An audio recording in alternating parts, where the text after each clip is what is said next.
This is the quiz video for quiz B of Unit 4. And I want you to notice that across all the quizzes, I had a vertex form equation, a standard form equation, and a factored form equation. These strategies that we use for each one are different. These are the different strategy opportunities. So let's not just be lazy, which is actually harder work and takes longer and has more chance for error, and use the quadratic formula for everything. That's not the smart approach. So when I look at this, I see that x is alone. I see that there is only one x. There's not two x's, there's not an x squared and an x. There's not two x's in different places. There's just one x in the whole thing. So I am going to isolate it by undoing. That is the core tenet of Algebra 1. This is an Algebra 1 problem. So I'm going to add 4 to both sides of my scale. And I'll have negative 2x plus 5 squared. Then I'm going to multiply both sides by a negative. And then I'm going to take the square root of both sides. Now when I square root the square, I just get 2x plus 5. But when I square root negative 4, I need to recognize that this might have been a positive root that when squared made negative 4, or a negative root that when squared made negative 4. Every time I take a square root of both sides, I plus or minus one of those sides. So this is plus or minus the square root of negative 4. Now, the square root of negative 4, we used to say in Algebra 1, doesn't exist, so we can stop, and there are no zeros. But we know better now that we're looking for the complex zeros. Complex means they might be real, they might be imaginary, or they might be a real number plus or minus an imaginary number. So we need to keep going, recognizing that this will be plus or minus an I times the square root of positive 4. So that square root of negative 4 becomes I times the square root of positive 4, which becomes, well, the square root of 4 is 2. So plus or minus 2 times I. So this side is already like that. So I'm going to bring this with me. All right, but that's not what x is. That's just that side of the equation. So I need to keep solving for x. But now I've sort of reset. Now I'm inside what used to be parentheses. So I'm going to restart my PEMDAS backwards and subtract 5 from both sides. Now I can't combine a real number with an imaginary. They're not like terms, so I just have negative 5 plus or minus 2i, and that's okay. And that is 2x. And now I want to divide everything, and I mean everything, by 2. Notice how much this looks like the result of a quadratic formula, because this is how the quadratic formula is derived. But it's a lot less work, a lot less complexity, a lot fewer opportunities for error. So x now, since 2 divided by 2 is 1 and 1 times x is just x, this is negative 5 halves, or negative 2.5 if I wanted to, plus or minus, now the 2 over here, 2i divided by 2 is just 1i. So I divided this by 2 and divided this by 2. So if I don't feel like writing divide the whole thing by 2, then divide by 2, divide by 2, divide by 2. You can do it in pieces. Same result as long as you do it to every single term in the equation. So this became 1, this became negative 2.5, and this became plus or minus 1i, and that 1 even gets to go invisible. These are our solutions for that problem. So here we are on Quiz B, part 4.1b. This is not very pretty. This isn't even all in standard form. It's not equals 0, but it does have that x squared and that x that I'm used to seeing in standard form. So I'm going to do a couple of things. One of them is to bring that negative 12. I'm going to add 12 to both sides. Now 12 doesn't combine with my x term or my x squared term, so I'm gonna have a trinomial now, which is fine. That's my standard form, literally standard form. But I'm also going to see that I really don't like this half. When I'm doing the quadratic formula, putting fractions in for a, b, and c are kind of a pain. So here's a pro tip. Multiply everything by 2. So 2 times 1/2 x squared is now 1x squared, and my a equals 1. Way easier, right? 2 times -2x is -4x. 2 times 12 is plus 24, and 2 times 0 is still 0. So I have just simplified, or at least integerized, that's not a word, I've made all my numbers whole. I don't have fractions. B is now -4 and C is now 24. So this is the smartest way, the most mathematician-y way to approach the quadratic formula. My numbers are as small as they can be without having fractions. So I don't want really big numbers. I didn't want to multiply by 8 because it cleared the fraction. I multiplied by the smallest number that I could to make that fraction 1. So now x equals -b plus or minus. Notice I didn't put -4 because b was -4. So -4 is +4. Plus or minus the square root of b squared. Now -4 times -4 is a +16. This number inside the radical will always be positive because once we square either a positive or a negative number, we are going to get a positive number out. So 16 minus 4ac, 4 times 1 is 1. 4 times 24 is 80 plus 16, so 96. Ooh, all right. All over 2 times 1, which is just 2. All right, so now I can start simplifying this. 4 divided by 2 is 2. So my real part here is going to be a whole number, 2. Great. But I have to keep in mind, right, that this is basically 2 fractions, 4 over 2, plus or minus this radical over 2. But that radical is going to end up with a negative number underneath it. That is an imaginary number. Now the square root of -80 is the square root of -1 times the square root of, well, let's see, I can take a 4 out, times the square root of, if I divide 80 by 4, I get 20. There's another 4 in that, and then there's a 5. So I can make 80 out of these 2 perfect squares and a 5. Now, as I simplify that, I'm going to take the I, okay? This is I, so I can replace square root of -1 with I. I'm replacing the square root of 4 with 2. I'm replacing this square root of 4 with 2, its square root, and then I'm stuck with this root 5, sorry, not root 2. So it's still irrational, which my calculator would confirm. The square root of 80 is a forever, never repeating decimal, but I can simplify it like this, and all of that over 2. Now that this is a string of multiplication with this division, I can say, well, 2 divided by 2, I can choose to do that math first, and it makes 1. So that's what canceling is. X equals 2 plus or minus. Now I have no fraction. I just have a 2, an I, and a square root of 5. Now I don't care if it's I2 square root of 5 or 2 square root of 5I.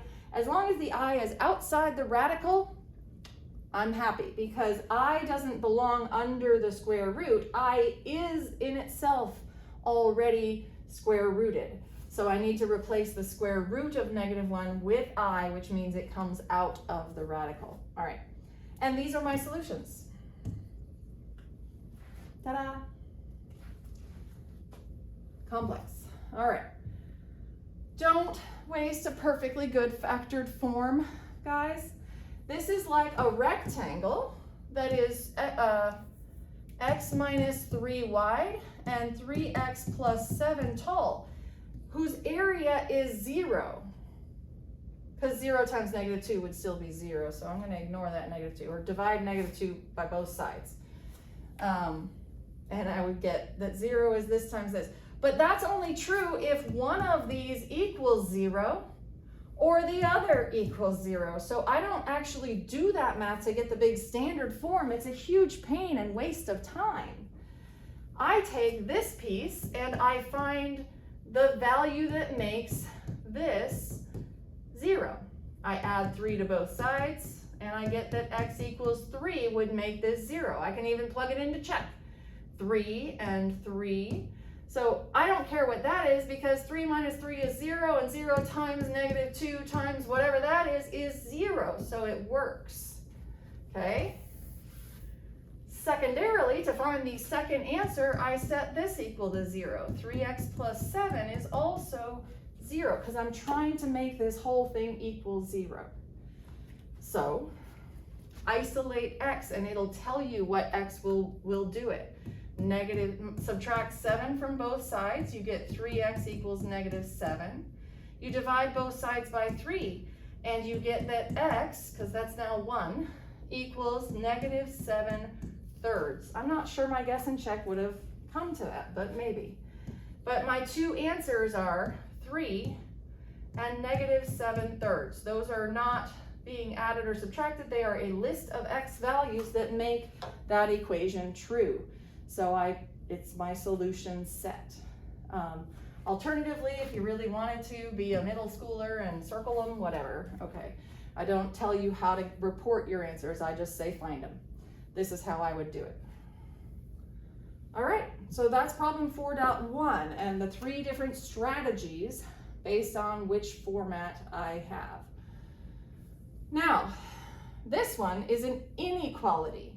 That should sort of perk up my antennae and be like, you know what, I'm not just looking for the values that make it 0, I'm looking for the intervals, the parts of the x-axis that lead to these outputs being less than or below this line.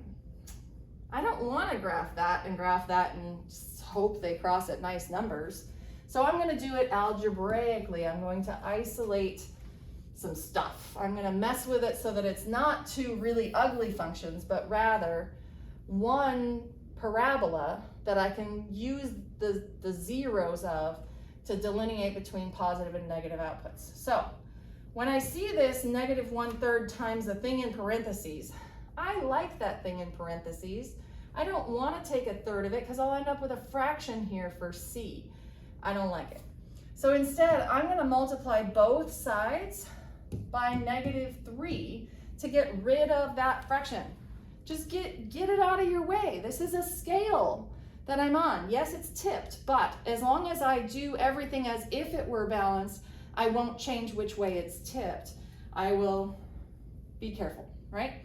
So when I multiply through by -3, the -3, the negative times negative goes away, the 3 divided by 3 goes away, and I'm just left with 9x squared plus 9x minus 16. Now I do reflect the whole thing. So when I make my negative things positive and my positive things negative, my answers actually move to the other side. I've flipped all my functions over that axis by multiplying by a negative. That's a reflection. So I have to reflect my symbol here as well. But then -3 times -3 is a positive 9x. That's interesting. If I try and get 0 on this side of the scale, I'm going to subtract 9x. But that's going to wipe it out on both sides of the scale.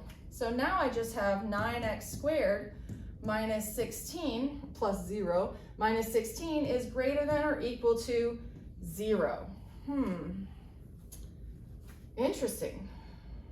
Well, now x is only in one place. I could say a is 9, b is 0, c is 16, but that's awfully confusing.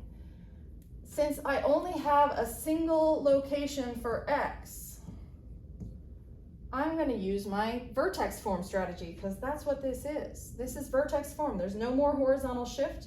There's a vertical stretch by 9 and a move down by 16. So I know I'm going to find some real answers here. So I'm going to find them. I'm going to add this 16 to this side. I know I just got 0 there, but now I'm actually just going to be solving for where it's equal. I want 9x squared to equal 16 so that I can find the boundaries of this. This is the problem that seems the simplest to solve. So now I'm going to go ahead and solve it as if it's an equation to find the actual zeros of that parabola that'll tell me where it's above, where it's below, and then where it's above again. I'm looking for those intervals where it's above. I know up here I was looking for below, but that was when it was downward facing. So the below for downward facing would be the same intervals of x. I just need those points where it's equal. So solving for the zeros, I'm dividing by 9, I'm taking the square root, the plus or minus the square root, and the square root of 16 is 4, the square root of 9 is 3, so it's plus or minus 4/3. So this must be negative 4/3 or 1 1/3, and this is positive 4/3 or 1 1/3.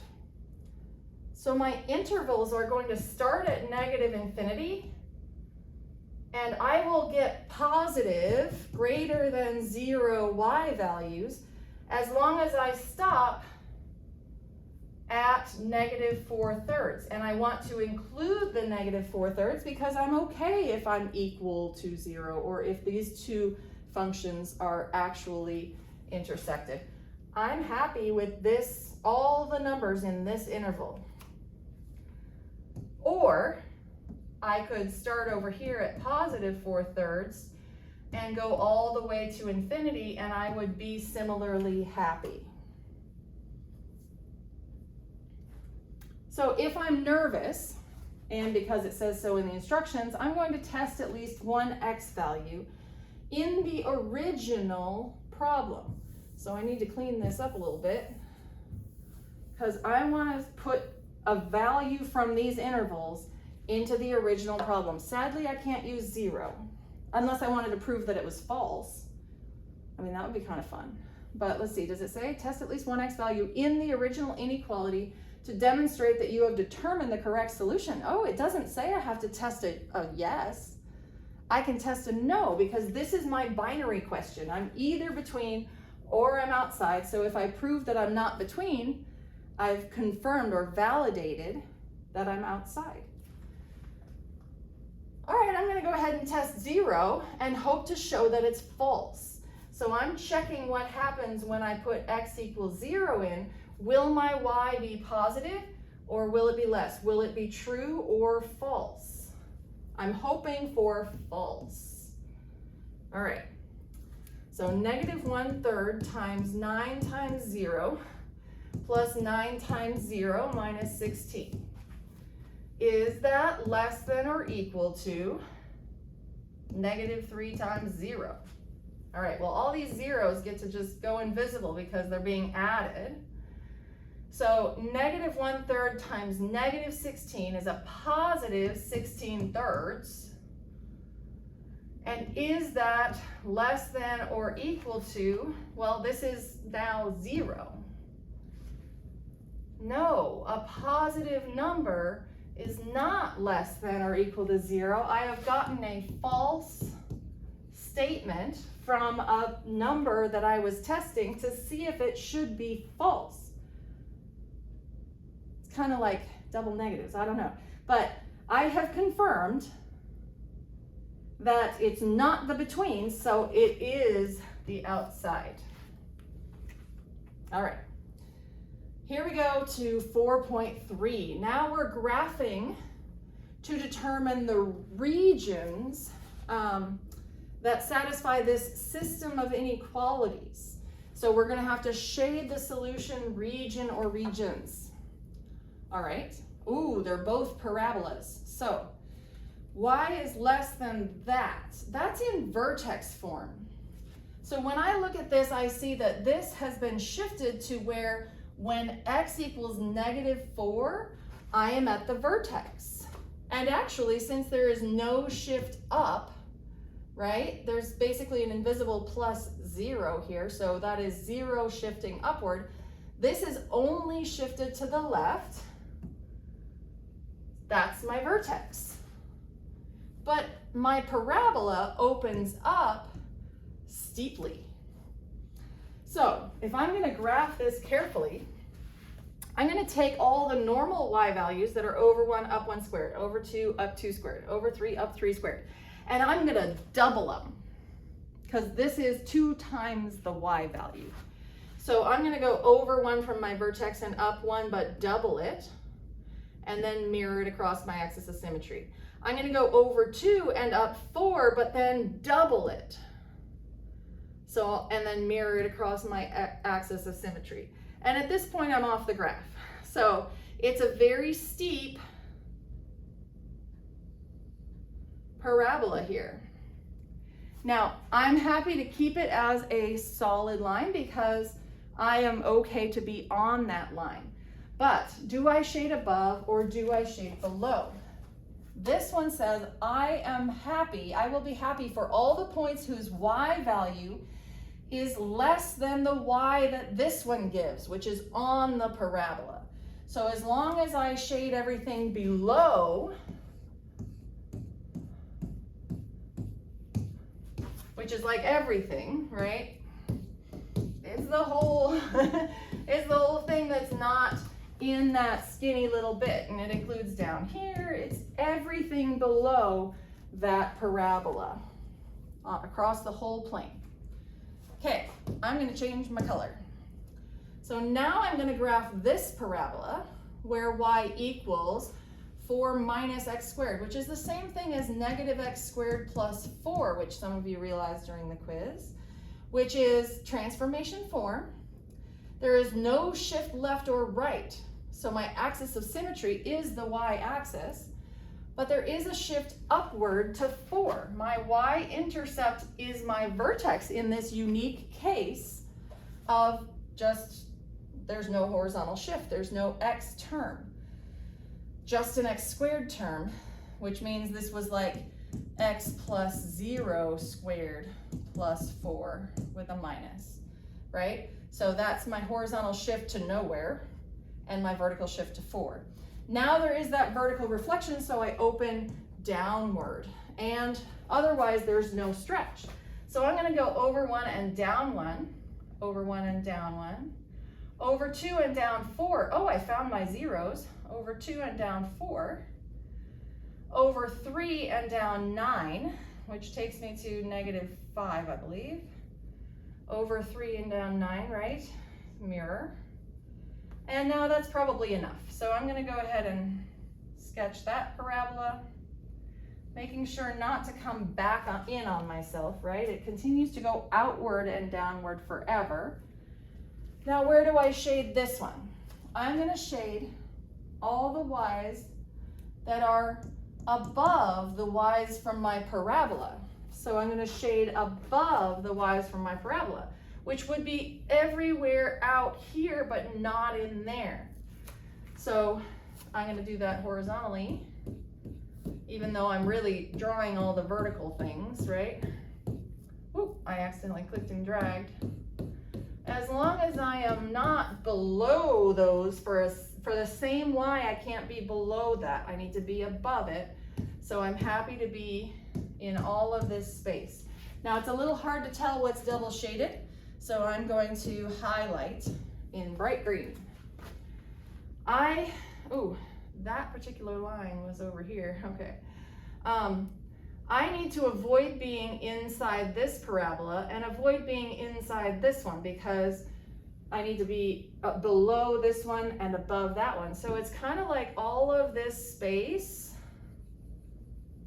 and then I carefully thread this needle between them and all of this space. And that's where I am double shaded, where I am below that parabola and above that parabola. So the next step is to test, well, find and then test a point. So I'm gonna pick a point, let's see. -10, -10 seems pretty solidly in the green space. Let's try that. So if I choose the point -10, -10, that is an x is -10 and a y is -10. So when I substitute into this one, -10 needs to be less than or equal to 2 times -10 plus 4 squared plus 0. Simplify, this is the same one, I'm just going to do the math. So -10 plus 4 is -6, -6 times -6 is 36, and 2 times 36 is 72.